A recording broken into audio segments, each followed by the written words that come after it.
Number 27 on WTBC's playlist, the week of October the 27th, 1967. A powerful tune by Neil Diamond off the Bang record label. It's called Kentucky Woman. You get to know her.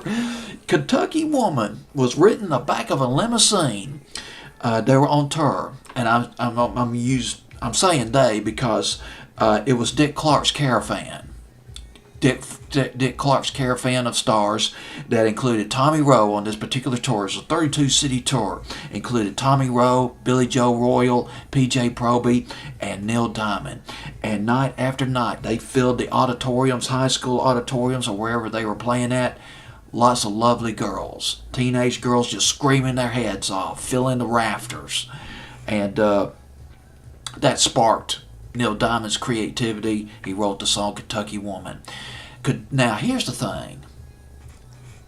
Neil Diamond liked Kentucky Woman, but there was another song that he wrote that he liked much better, and he wanted it put out as a single.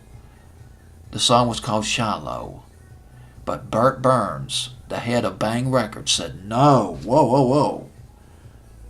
Kentucky Woman, this other song you wrote about that tour you wrote on the tour, singing in front of those good-looking girls, that's the hit. That's the hit, my man. We're putting it out. So against Neil Diamond's wishes, Kentucky Woman was put out as a single instead of Shiloh. And that caused a rift, big time, between Neil Diamond and Bang Records.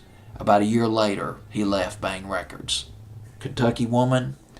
And by the way, one other note about Kentucky Woman. I was kind of disappointed to read this about Neil Diamond.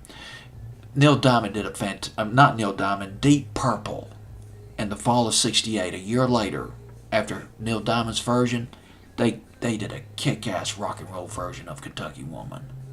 Man, they layered the passion in there like you wouldn't believe.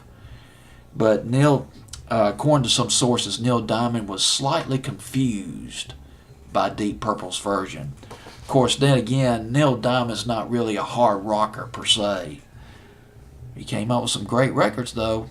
Neil Diamond, Kentucky Woman at number 27 on WTBC's playlist.